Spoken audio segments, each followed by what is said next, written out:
Hi, Caleb here, and today we're going to be exploring the Devil's Den in West Fork, Arkansas. Hope you guys enjoy.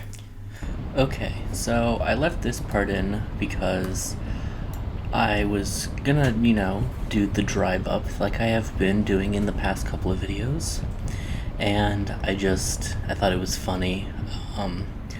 Looks like a semi tried to come through this windy road and it got stuck.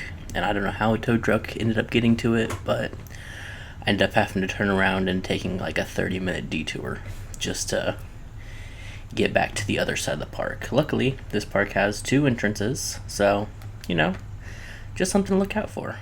Okay. So we say bye to our car, stay cool, and we start our way down or up the trail.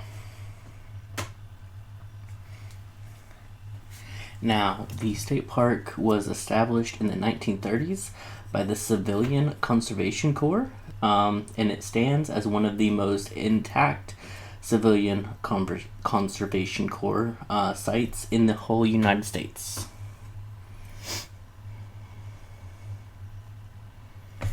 And if you'll notice, this is our very first trail in Arkansas, or outside of Oklahoma, I guess I should say. And so it'll be on its own playlist.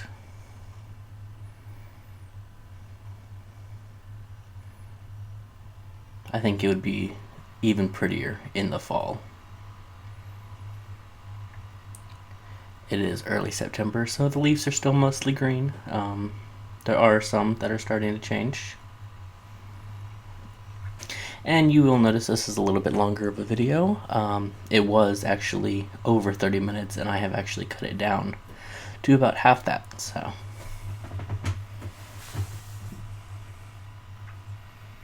now Devil's Den State Park actually includes 17 cabins, 6 camper sites, along with an astounding 135 campsites.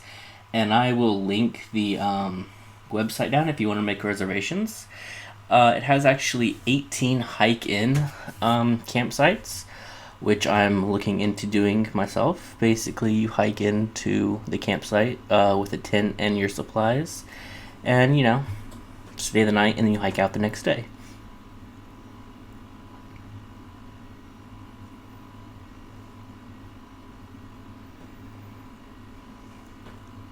And if you noticed, I changed the intro. I couldn't find the other intro while I was getting this one ready, and so I just made a new one really fast, and then I found the old one. But I kind of like the new one. Tell me what you guys think.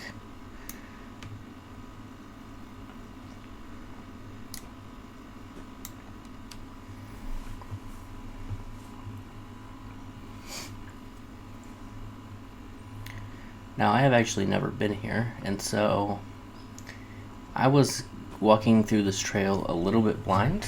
I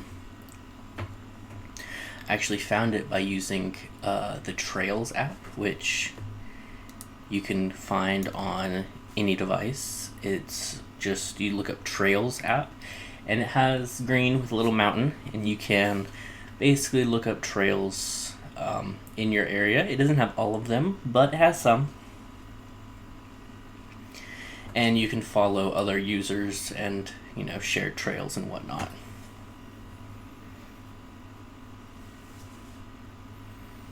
But the key to this one is there's little red diamonds all like every so often on trees, and you just kind of follow those in case the path gets washed out or there's too many leaves over the path or whatnot. You can find your way. Now, fun fact, the rocky area of the Devil's Den State Park was actually used by bands of Confederate guerrillas as hideouts and staging areas for conducting raids on the Union soldiers in the Civil War, which I thought was interesting. I just had pulled up the app because the path kind of forked out, and I was trying to figure out which way to go. There's one of those red diamonds I was talking about. And definitely watch your step.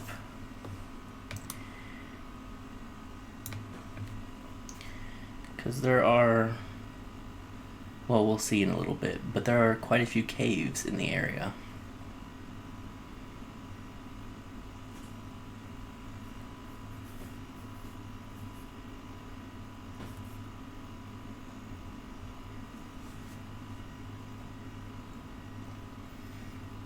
Now, things you need to watch out for.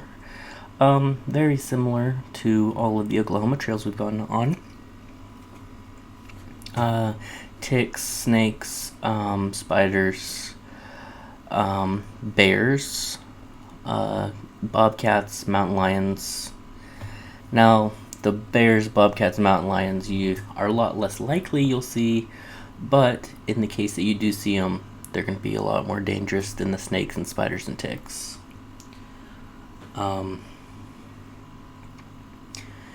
Yeah. And then there's, along with the cave system, there are bats. Now, not all bats are issues, but, they're animals, they're wild animals, and they, just like any other wild animal, will bite you if you mess with them, so don't mess with them.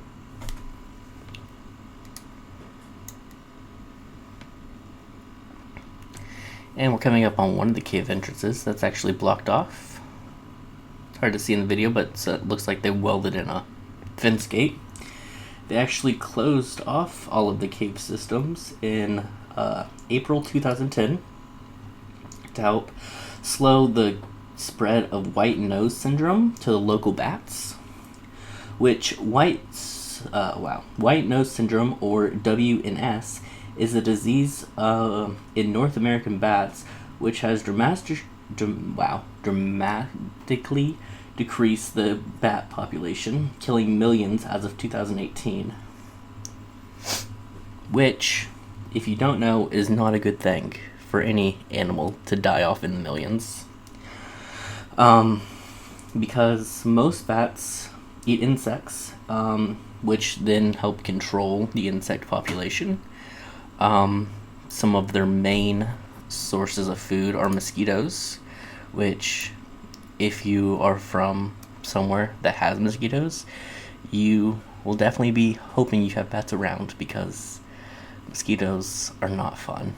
Plus, they can spread malaria and all those scary diseases that every so often, every couple years they come out with, oh no, mosquitoes have a new disease they're going to give people. Bats help kill off mosquitoes, which is good.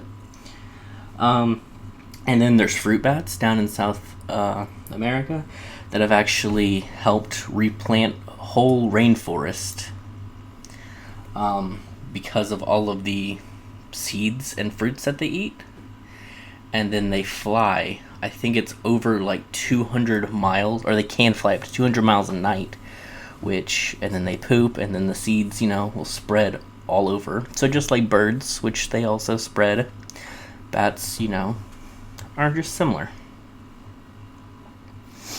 And there's actually only three, like 1, 2, 3, types of bats that are they're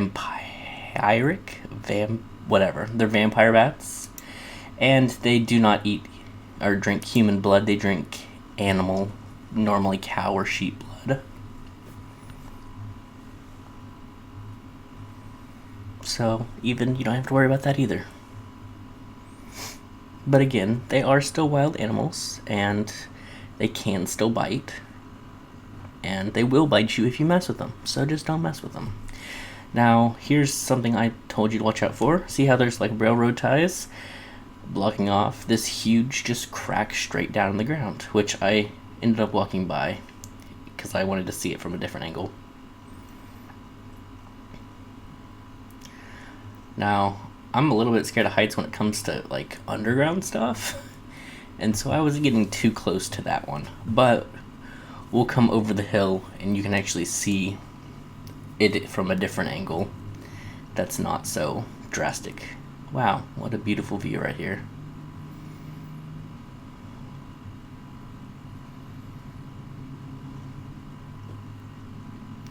But I mean, can you just imagine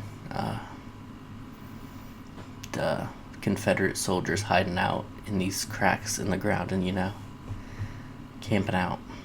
It's kind of crazy to think on how much history is just around that you don't even think about.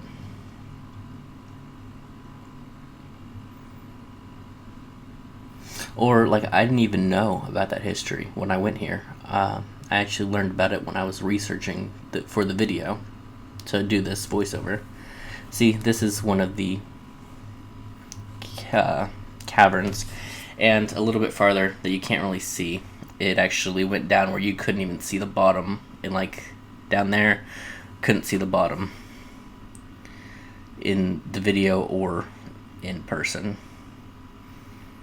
Now, I wouldn't advise going down in it like those two, or that little family was, just because caves can be very dangerous. And if you're not experienced in caves, that's definitely not something you can just get out and do without having a guide or an expert go along with you.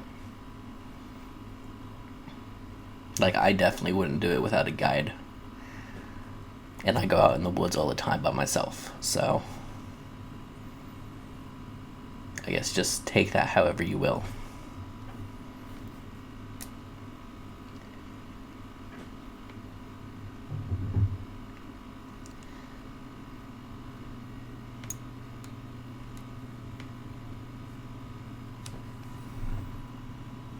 But all around, it was a really good hike. I would probably rank this up there. Probably 8.5. Well, let's say an 8. It was very unexpected. I didn't really know what to expect. All I heard was Devil's Den, and my immediate thought was the Devil's Den in Florida, which that's kind of what I thought it was, I'm not going to lie. Which the Devil's Den in Florida is a lagoon that's underground that has just a little, basically a skylight, and it's just a big lagoon with crystal clear water. That was my first thought when I heard about it, and then I researched a little bit and found it was more of a hiking trail, kind of place. And so I didn't really know what to expect, but I was very happily surprised on what came out. Oh, another fun fact. Some of the caves you couldn't actually see, but you could tell they were there because of how much cold air was coming out of them, because it was a pretty muggy day. It was about 80, 85, but very sticky, and you could feel the cold air blowing out from underground, which was really cool. Another little red diamond. And I didn't walk this whole trail, but anyway, long story short, I was super impressed on how this trail ended up going. And definitely one that if I'm in the area, I will go back and I would take people and advise people to go on. Now, if you have never hiked before, maybe not this one first. It's a little bit of it's a moderate trail, I guess would be the better way to say it. This is a lot of up and downs and extenuating your heart and stuff. I was about here, I was running out of breath. I actually walked down here and took a break and took a breath, you're about to see a cut in a sec. But yeah, all in all, pretty nice. Don't forget, bring water. Just watch your step. Not a good place to twist your ankle. And, yeah, little red diamond right there. That's where I took a break. And we will walk up this little staircase here and get one good last view of our trail.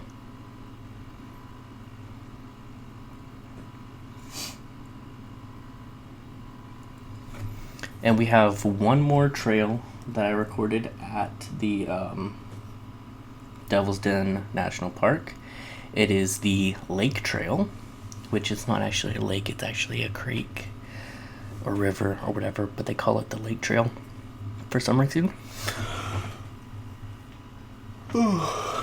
But I'll probably be posting that either next week or the following week. And sorry I was a little bit late. I got back early on Friday, and then I ate lunch and was sitting there, and I just fell asleep. Like, didn't even have time to plug in my phone. Just passed out. So, yeah. And that was the Devil's Den in West Fork, Arkansas. Okay, if you push this circle right here, you'll subscribe to my channel. And if you push this one right here, it'll take you to the previous hike. And then this one right here will take you to the full playlist of all the Oklahoma hikes.